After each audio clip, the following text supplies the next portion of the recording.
Hiya, welcome back. Thought we'd give some love to the bass players of the world. I used to be one of you. I feel your pain. And I thought we'd start out with One of These Days by Pink Floyd because why not? It's one of my fave Pink Floyd tunes. We all know it. It's the one that goes like this.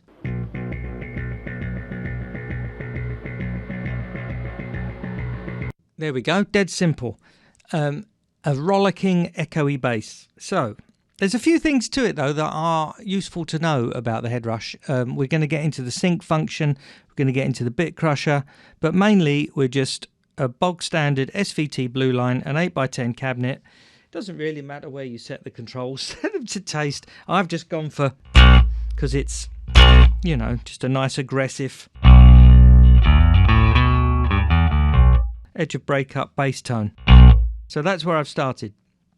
I did a little bit of tapping along to the track and I decided it was about 104 BPM.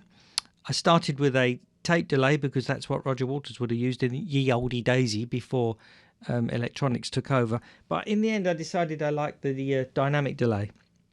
Now, as I said, I tapped along and I found it at about 104 BPM. So in the hardware assigns, for the first time ever, we've gone to fixed tempo and we fixed it at 104 BPM. Now, why have we done that? We've done that because later on in the song, we use the tremolo and it has to be synced with the delay. So we're in fixed tempo. The sync function is on the delay and all is good with the world. Now, there's one weird thing with the sync tempo. Should you go near the tap tempo button and tap to something else, the little asterisk comes up here. And that's because what's happened is in the hardware assign, because you've tapped the tempo, it's changed from fixed to current and it's put the tempo that you tapped in. And that's okay, that's fine, until you try to change the rig to another song. When you do that, you get this. So you haven't changed to your other song, you get, you want to save your changes, which is in the middle of a gig, not something you want. So we cancel out that. The easiest way to stop that happening is to go into your global settings on the third page where it says confirmed unsaved there. Turn that off. And now what will happen is, let's revert to One of These Days unsaved. Right, there we go. So now we're back on 104 BPM fixed. If I tap the tempo, it still changes, it still goes to current. But if I move to another rig, it just goes to the other rig. And when you come back to One of These Days, it's back in its fixed position. So while you're editing rigs, it is handy to have the confirmed unsaved on, but for gigs I would turn it off.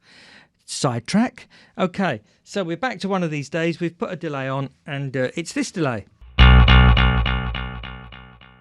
Very long, 104 BPM. And then all you play, let's turn it off. All you play is literally this. And you get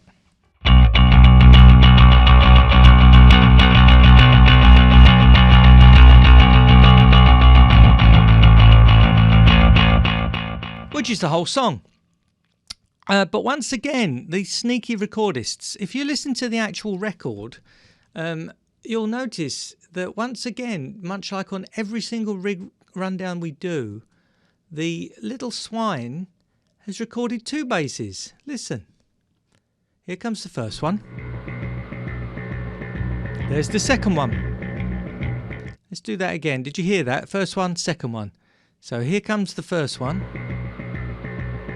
There's the second one. So that's what they're up to yet again. Two basses on the record. Now you can duplicate that with the looper, which I may or may not get into in a minute because that's a world of pain for me because I'm not very good with the looper. It works great, the Headrush. I'm the problem there. So anyway, we've got our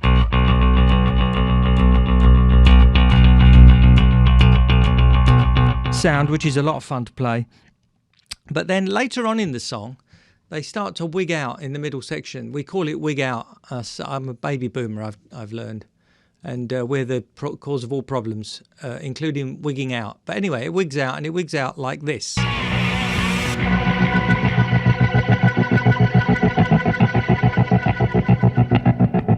So it goes into that sound. So what he does is he puts a tremolo on that's set very extreme. So I have to play this with my toe now. So here we go. He's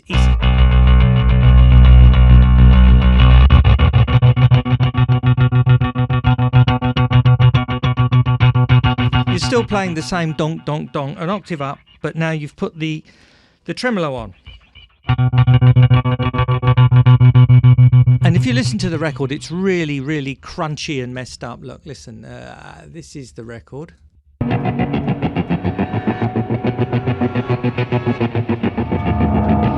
It's a great sound. So we're up here doing that.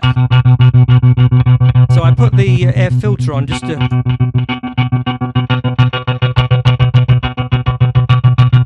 give it a bit more of that. I wasn't happy with that, so the 8-bit crush. And then once you're up in that area, you wander your way back down the neck.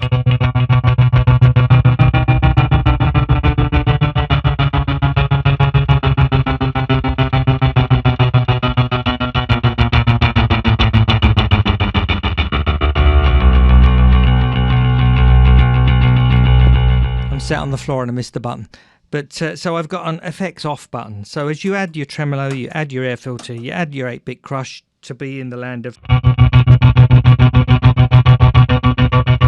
and then with one push of the FX off button, you're back into the end of the song, all the way to the end. I mentioned the looper came in handy making this song, and it did. So if we go over to the looper, like especially on the high section, if I load the high section, which is there, right, and then we start that. I've got the high section going.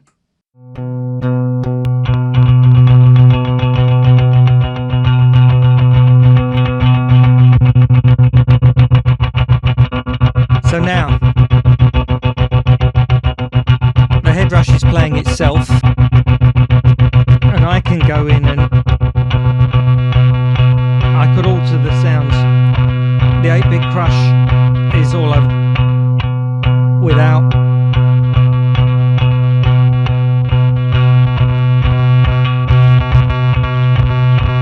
The 8-bit crush is great, I love it.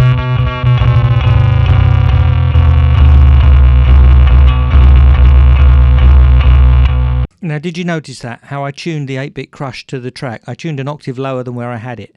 If you tune the resampling of the 8-bit crush to your track, it's a lot more effective. I'll show you again. I'll go back to the original octave.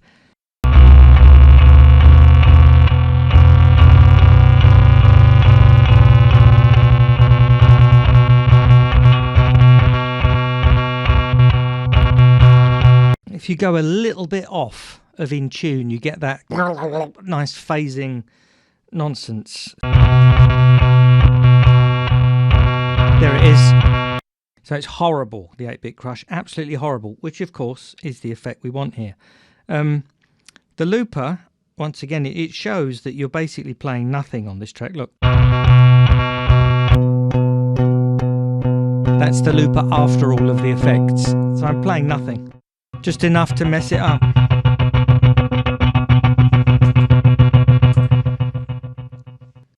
You could, of course, use the looper to play the first bass on the record, and then you could play along with the second bass, couldn't you? For the authentic Pink Floyd experience. Once again, just playing donk, donk, donk. It works.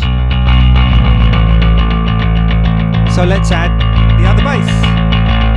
Here we go.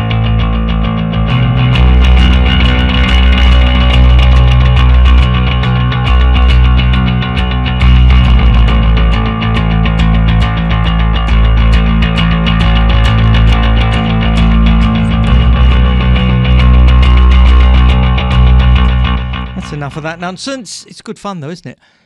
So live I might be tempted to do that because it's a locked tempo. I might be tempted to get two basses going.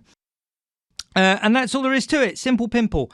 We'll be back after the next firmware update for another bass rig. I'm thinking of making like a mega bass rig where you can cover all the mad bass tones from history. Those from Black Sabbath with the wah, the Nirvana with the chorus, and so on and so on.